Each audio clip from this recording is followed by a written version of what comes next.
Infinite Warfare is often looked at as just an overall bad COD game by the community, but if you've played it for yourself, you might agree with me when I say that this game did so many things right. Infinite Warfare Zombies specifically was extremely innovative, and it really stands out in the lineup of different zombies iterations we've seen. I would even go as far as to say that some of the maps in Infinite Warfare have some of the most charm and personality in any COD Zombies game. Just looking at the way they did each character is a perfect example. On almost every map, each character has an intro with custom music and animations, as well as their own melee and Fate and Fortune animations on top of that. With every Zombies iteration being set with very serious and dark tones, Infinite Warfare Zombies was a breath of fresh air with a more lighthearted and colorful tone. It managed to keep the gameplay feel of Zombies while bringing its own identity. A good example of this is the perks in Infinite Warfare. The perks themselves are direct copies of the Treyarch perks, but rather than sodas, they're candies, and they all have unique names and jingles. Juggernog became Tough Enough, Quick Revive became Up and Atoms, Stamina became Racing Stripes, and so on. Another thing is the Magic Wheel. It's a replacement for the Mystery Box that fits the feeling of these maps very well. Infinity Ward also managed to reinvent certain aspects from Treyarch Zombies, like the introduction of the perk Change Choose in Attack of the Radioactive Thing, with the perk icon changing over time to different elemental effects, much like the double pack-a-punch abilities in other games. Another system of Infinite Warfare that I love is the Fate and Fortune cards. This was Infinity Ward's response to Gobblegums, and while Gobblegums are a superior system, I think the Fate and Fortune cards have such a cool theme and easily surpass the elixirs and field upgrades in later Treyarch installments. The last topic I want to mention before looking at each map is the weapon variants. While these were very annoying in multiplayer, being able to earn ways to really improve your weapons was super fun and rewarding in this game. It added a lot of replay value, and it allowed players to choose or unlock insanely broken weapons through supply drops. Now on to the maps. The launch of Infinite Warfare Zombies introduced one of the greatest Zombies maps of all time, Zombies in Spaceland. Hey, what's with the Letterman jacket? And the bling! It appears our wardrobes reflect the parts we're auditioning for. And clearly, I'm the nerd. This map is easily in my top 3 maps of all time regardless of games, and I think it is the strongest map on this game by far. The atmosphere provided in Spaceland is something I've always wanted in Zombies, and even after this map, I still want more like it. As strange as it sounds, the closest map I can compare Spaceland to is Buried from Black Ops 2. They both provide a sandbox feeling to Zombies and focus more on fun than anything else. Spaceland introduced so many great systems that I'll get to later, but first I want to talk about the layout. Spaceland features 4 distinct areas of the map with a center in the middle, much like Doris or Garad Krovi, yet it also uses portals to connect these areas as well as underground employee-only tunnels. The 4 areas are Polar Peak, which is the mountain visible from spawn with a roller coaster at the top, Journey into Space, which has bumper cars and the rocket trap, the Kepler system, which has a boat ride and a giant alligator mouth, and the Astrocade, where you can play games and earn tickets. Each area feels so polished, and they all have their own wonder weapons as well. Zombies in Spaceland was a phenomenal start to Infinite Warfare's set of maps. It added and reintroduced so many things in unique ways. Let's start with the ticket system I mentioned earlier. In Spaceland, you can make your way to the arcade and earn tickets playing games like basketball, skee-ball, whatever this is, and so many more. On top of this, you can earn tickets by riding a roller coaster. Like seriously, you can ride the roller coaster, it is so fun. And these tickets can then be used at the prize counter in the arcade for things like ammo refills, cryo grenades, and a cryo gun, or a piece for the wonder weapons. Or you can use them at prize booths around the map with abilities like rewind grenades that refill your ammo, or portal generators to instantly take you to the middle of the map. This feature of a second currency was genius and put value into interacting with the map. Speaking of currency, this map and every other map as well introduced what the Victus maps should have done, which is a temporary bank between players. This bank allows people to transfer points if someone needs to buy perks or pack-a-punch, and it really helps if you die and need to rebuy your guns from the Lost and Found, which is another amazing idea. The challenges provided by Neil the robot also add something to be doing on top of your main objective, and the quest you can do with Neil is also really fun. Spaceland uses a new system for buildables as well, with souvenir tokens dropped by zombies that you can then put into stations using different color combinations for unique buildables. And I really enjoyed this creativity of the buildables as well. The Easter egg for Spaceland is also amazing. It's very simple, although it's very challenging at the same time. You need to find 3 parts to a SETICOM, and then go throughout the map to find where to place it and defend it 3 different times. After this, you need to play Simon Says with a UFO, and then defeat the aliens. One insane thing about this boss fight is rather than having the health of the alien increase per player, they decided to just have 1 alien per player. So, in a 4-player game, you're fighting 4 aliens. This boss fight is a great challenge and super fun, and afterwards you unlock the ability to double Pack-a-Punch, and you can play as David Hasselhoff after completing the Easter egg as well. After completing each Easter egg in this game, you are rewarded with a teaser for the next map, except for Spaceland. It doesn't have one for Rave and the Redwoods, but every other map has a teaser for the next one, which I think is really exciting, and I think this is something that needs to be brought back. Lastly, the Wonder Weapons on this map have some of my favorite designs for any Wonder Weapon. They're all different colored toy guns that you'd find at a park like this in real life, and they all have unique abilities without one standing above the rest like other maps. I could talk about what makes this map amazing for hours, but honestly the best way for me to express how amazing this map is just for me to recommend that you try it yourself. Oh shit, man. We got zombies again. You have got to be kidding me, man.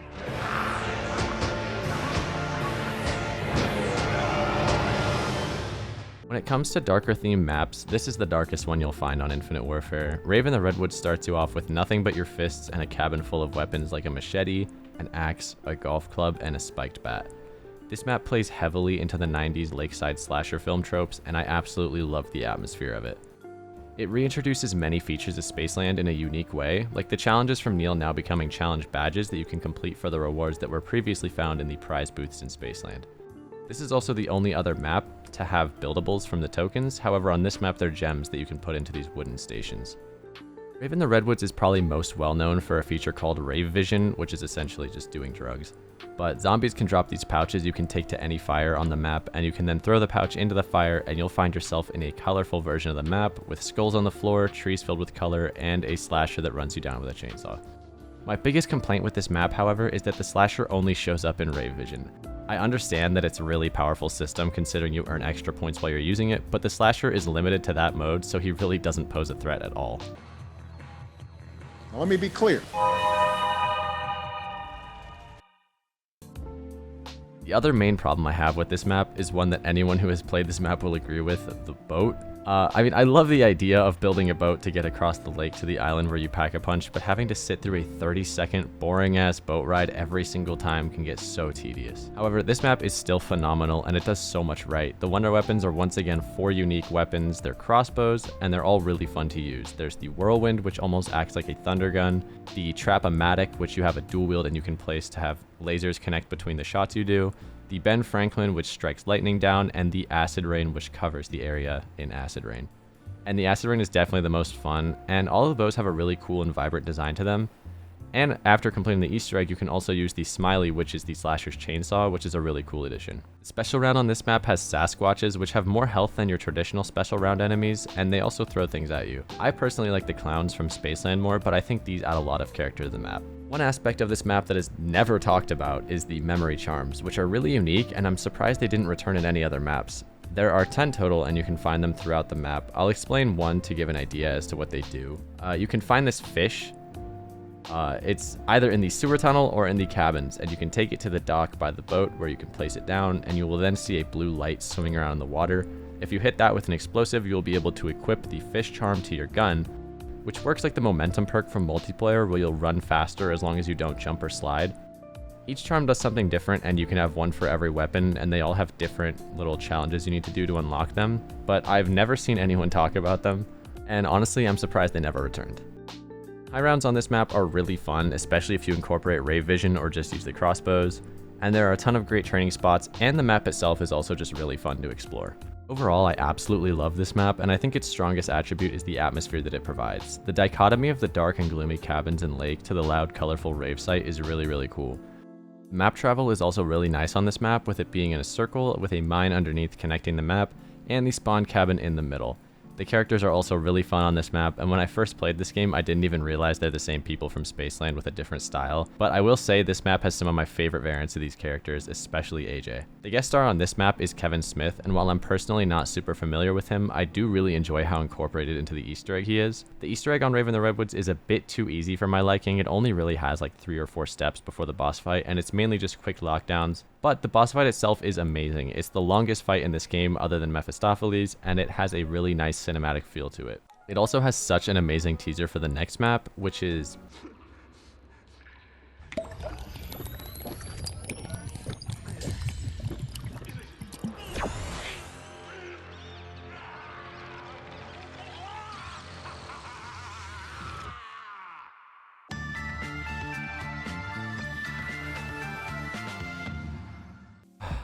Okay, now this is where my critiques are going to start piling up, but before I get there, let me go over what I really did like about Shaolin Shuffle.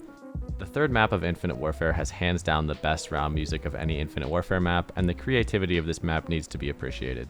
The music you hear throughout the map is also really enjoyable and it adds a lot of character, and this map really tried to push what COD Zombies was, and while it wasn't a super successful attempt, I do applaud the effort. The main thing I'm talking about here is the Kung Fu system.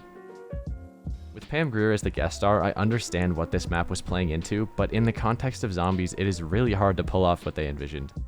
This map feels so isolated from the rest of the maps on this game, and it's definitely because of the Kung Fu. In Shaolin Shuffle, after round 5, you can go to the dojo and pick any one of the 4 Kung Fu styles. There's Crane, Snake, Tiger, and Dragon. Then once per round, you can activate your Chi and use Kung Fu. At first you have just a melee, but once you get enough kills, you unlock the Shuriken, and then an ability specific to your style. For example, the Tiger ability gets a sort of black hole effect. And then lastly, you get your ultimate. Each attack uses a different amount of your charge, and once you've used it up, you have to go to the next round and find a gourd to use it again. And this is meant to be a really big focus on this map, but honestly the appeal to actually use these abilities just isn't there. Especially if you're playing online and have any lag, these will usually just get you killed. When you think about it, a melee attack that kills one zombie isn't great when you'll instantly be hit by all the other zombies in that horde and go down. On top of this, both of the wonder weapons on this map are melee weapons, and this is the only map on this game that doesn't have Slappy Taffy. For those who don't know, this is a perk exclusive to Infinite Warfare that increases your melee damage. Nunchucks as one of the wonder weapons can often just get you killed in high rounds, especially when they become a 2-hit kill in the mid-30s. The sword, however, actually isn't that bad. After swinging it twice, it'll charge up and then release a powerful attack on your third swing. When Pack-a-Punch once, it'll be like this, and double Pack-a-Punched, it will do this. I really like using the sword because the melee can also kill multiple zombies in one hit, but I still don't understand why this map that's so focused around melee is the one map in this game that doesn't have the melee perk they made just for this game. This map's special round has roller skating zombies, and these are pretty much the same thing as the clowns from Spaceland, but I like that they fit the theme of this map really well. It also has a special zombie that teleports and uses Kung Fu, and they hit you and insta-red you, and they are really annoying. The map travel on this map is also just not great. It feels like a really small map that somehow takes forever to get around, and there are these portals you can access, but they're really confusing and they often just take you to the wrong place. The characters in this map are also my least favorite variants of themselves, and I also feel like this map just has a bit of dip in quality compared to the ones before it. The Easter egg on this map is really hard to have a definite opinion on because I both love and hate it. The steps like the rat cages and the Rat King symbol step are both really tedious and boring, but I have come to enjoy the rooftop code step, and I love the idea of the missing reel as well. The boss fight is a cool idea with you being able to choose which phase you want to do in whatever order, but the fight feels way too confined and the phases don't really make sense.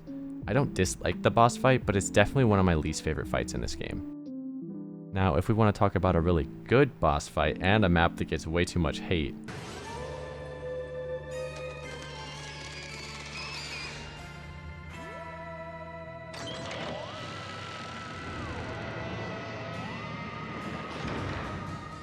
let me start by saying I believe this map gets way too much hate for absolutely no reason. I love this map and its Easter egg, and I will still go over what I dislike, but I need people to know that this map needs more appreciation. Attack of the Radioactive Thing is a 1950s California beach town monster movie hosted by Elvira, where you need to build a nuclear bomb and blow up the giant crab-like monster known as the Radioactive Thing. I love the ideas behind this map, and it ranks just behind Rave as my third favorite map on this game. I love the way that this map builds itself with the color going from black and white to full, and the jukebox is playing their 50s style songs. The town also feels so fun to run around, and I love that you can go to the beach and watch as the Radioactive Thing destroys the ship and makes its way to the shore. The special round on this map has Krogs, which are a mix of crabs and frogs, which are launched in from the Radioactive Thing, and you can actually shoot the eggs as they fly through the air, which I think is really cool. Boss Zombie is a giant Krog that can blind you and charge at you, but they aren't much of a threat and they don't add much excitement. This map also has melee weapons that you can pick up for free, and you can use to interact with the environment for steps of the Easter egg, which is really unique. Speaking of the Easter egg, I actually really enjoy the Easter egg on this map. Collecting all the parts for the lab, the nuke, and the zombie is satisfying, and the chemical step is really fun and rewarding once you get the hang of it. I do, however, hate the step where you have to change the color to check these 4 symbols because the map is way too big to be running that much for one step. And this is also why my main problem with the map is the layout. This map is massive with so many huge areas and not many ways to cut across the big circular layout that it has. The boss fight on this map, however, is really good, potentially my favorite other than Mephistopheles. You first have to escort the nuke you made all the way to the shore while dodging fireballs from the radioactive thing, as well as killing zombies and frogs. You then have to go to the laser cannons and shoot the radioactive thing when its chest glows, and then you just need to start the last phase and camp at the back of the beach until it fills up with acid, and then you have to run through a laser parkour course and teleport into the radioactive thing to input the detonation code. This fight is really fun to do on co-op as well, and it feels really satisfying to complete. The wonder weapon on this map is the MAD, the Modular Atomic Disintegrator, and this one does feel like it was a little rushed because you just get it out of the wheel and all you need to do to upgrade it is grab the crowbar and open 3 boxes. I do like that you can refill ammo with the eggs around the map, but the wonder weapon itself looks and feels very bland. I like that you can crank it up to do a massive attack, but it just doesn't feel as lively as the other wonder weapons in this game, and I personally would have liked to see something that fits the crab theme like a claw weapon or a laser beam like the radioactive thing uses in the boss fight. Characters on this map though feel really fun once again, and I really like how well they fit into the setting. I also enjoy the conversations between Elvira and Willard Wyler once Elvira becomes the announcer for the map. And the hate for this map, from what I understand, mainly comes from the Easter egg, but honestly, once you have one person competent enough to do basic addition and subtraction, it is not that hard. People need to see this map for what it is and not hate on it so much. If you really want to hate on a map, I have one that I can hate on with you.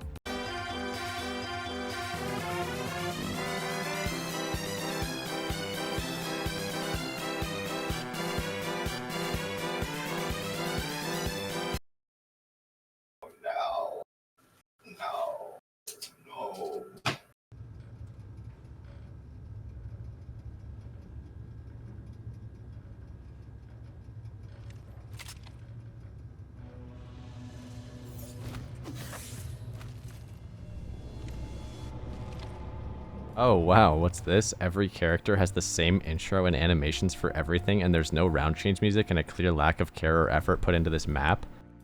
Yeah, I have very little positive things to say about this map, but I'll run through the few things I do enjoy, but don't get your hopes up for much.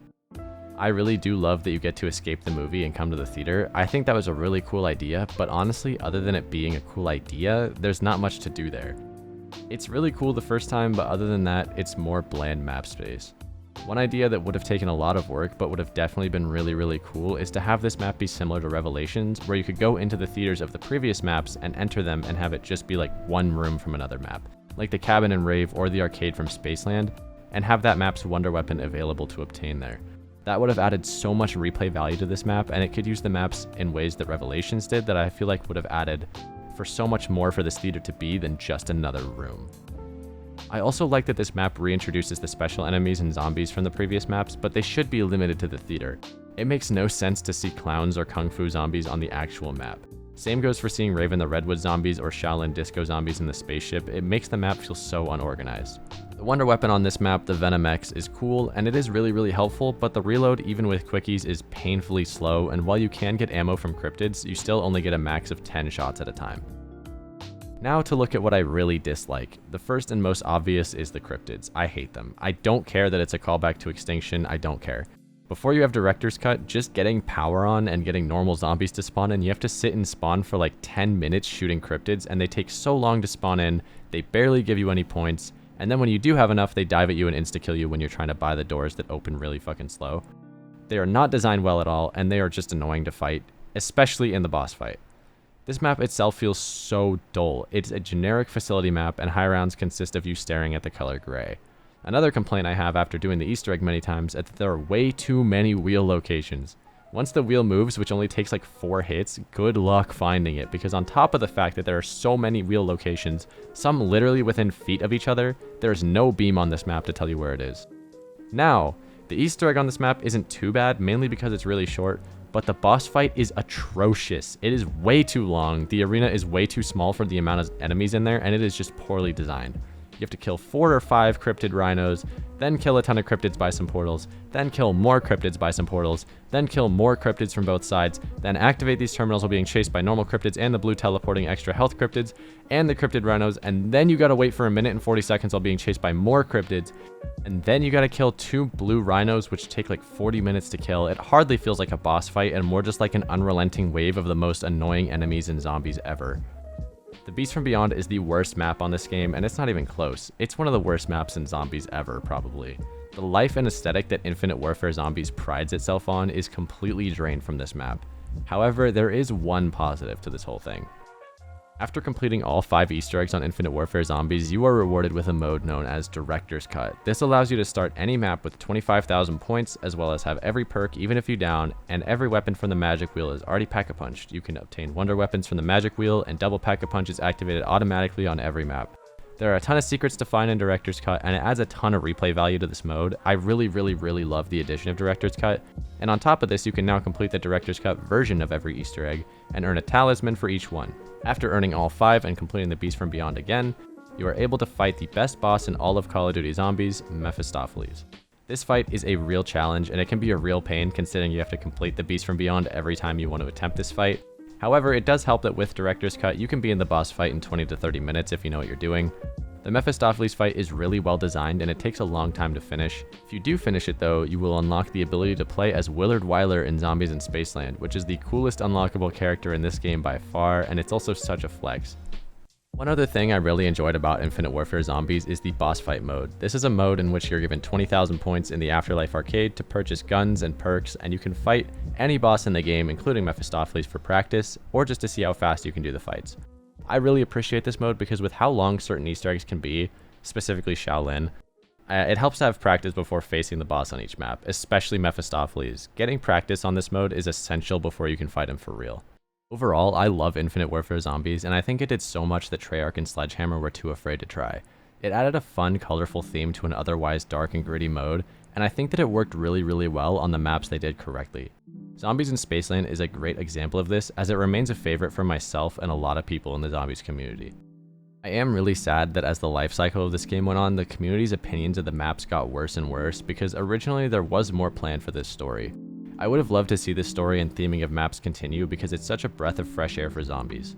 Just looking at a few of the posters around the map shows you what other possibilities there were for the story, and hopefully one day we can see the return of these characters in the theater, but with the lead developer Lee Ross no longer working on Zombies, it's safe to say we probably won't ever see this story continue. If you're a fan of Zombies and you haven't tried Infinite Warfare yet, don't listen to the people that say the whole game sucks, because I guarantee you they have not played Zombies in Spaceland if they're saying that. Zombies in Spaceland is a top 3 map for me in all of Zombies, and Rave in the Redwoods is also phenomenal. Shaolin Shuffle is a fun map to try, but don't expect too much. Attack of the Radioactive Thing is a really fun map if you enjoy Easter eggs, and if I'm being honest, if you don't care about Director's Cut or Mephistopheles, you can probably just forget about Beast from Beyond. This has been my look back at Infinite Warfare Zombies, and I hope you guys enjoyed. If you made it this far, I really appreciate it. Thank you for watching, and I will see you all next time. I'm out.